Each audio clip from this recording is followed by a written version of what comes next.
Hello guys नमस्ते। हामी त घाँस काट्दैछौँ। हाम्रो बारी, हाम्रो खरबारी, हाम्रो खरे खर छ, घाँसै घाँस होइन। हाम्रो घरमा गाई पालेको छौँ। एउटा गाई छ होइन, जर्सी गाई, अनि 4-5वटा खसी पनि छन्। अनि हामी चाहिँ यी घाँस काट्न आएको होइन। हात काट्छ भनेर पन्जा लाएको छु होइन। अनि उहाँ हाम्रो दिदी चाहिँ घाँस काट्दै हुनुहुन्छ होइन। उहाँ पनि कति धेरै घाँस काट्नु है, कति मुठा पुग्यो काट्ने आमा छोडेको। अनि यो कार्की केटो छ। अनि अनपेड एडिटर तेरा लिएर आउनु सर्प हुन्छ।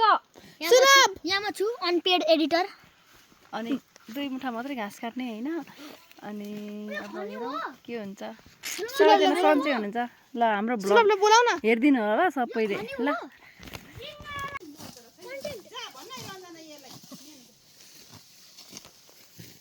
ए भाइ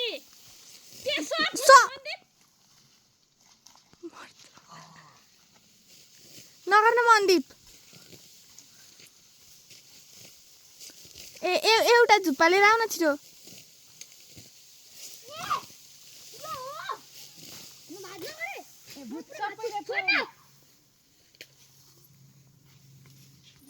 भाइले पनि दे एउटा।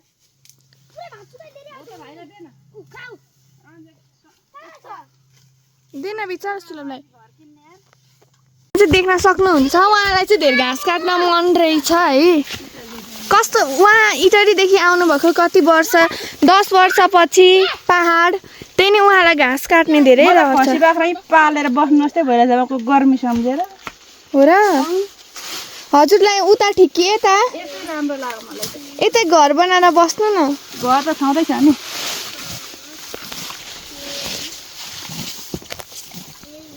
10वटा खसी पाल्न सकिहाल्छ नि यस्तो घाँस हुँदा त। सोतरका थुम्का हाल्दै नि खाने चोकर ल्यायो, चोकर भयो, मकै चाहिँदैन नि। बराका बरा चोकर ल्यायो। म 10 वर्षपछि इटरी आएको। धेरै म त घामले बसिसक्नु छैन। यहाँ त कुहिरो लागेर उ गरेर घाँस त काटौँ बस्नै मन लाग्यो। त्यो भात पनि 2 थाल खान्छु। पहाड यस्तो शीतल ठाउँ। पेट बढेर भात खाएर अनि यसो भनेर आएको। पेट पनि घटेन, के गर्नु। जिम जानुपर्छ। यता घाँस काट्यो भने भुँडी पनि घट्छ। फेन फाइन पनि हुन्छ। हेर न घाँस काट्यो। यहाँ त गाई घाँस कति लामो लामो पलाएको।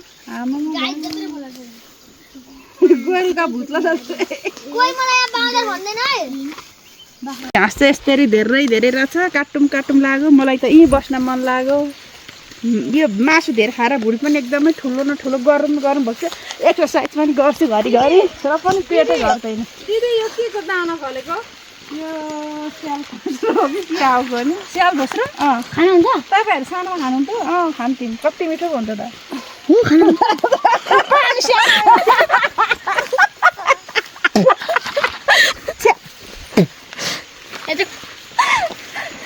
दिदी बहिनीको झगडा।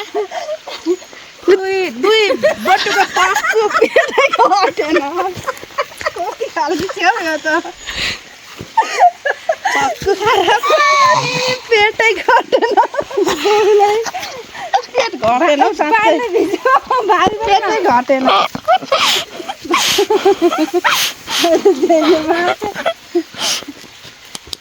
हँसे बोक्नु काम।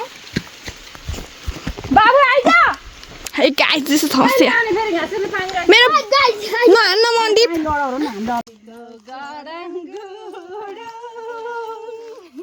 भुइँकै खजुरीलाई मरे भने गङ्गाजीलाई बाँचे हजुरैलाई बाउलाई गाइस यो चाहिँ नेचुरल। बाबु घाँस काट्नु फुर्केर। म यहाँ बस्ने भएर 2टा गाई पाल्थेँ जर्सी। 10वटा खसी पाल्थेँ। के बोल्नु घन्टा म त एक सेकेन्ड आइदिएँ। भाइ छिटो। ओइ मनदीप भाइले लिएर घर जान्छ। गरेको टुर। कति मात्रै चल्छ हौ सबै झारिदियो नहान्न यसले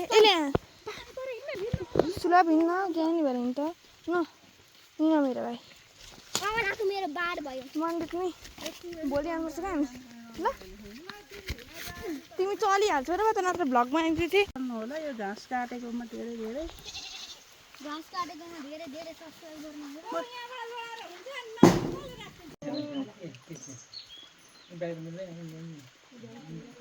ब्लग त्यति नै भने हामी अर्को ब्लगमा भेट्नेछौँ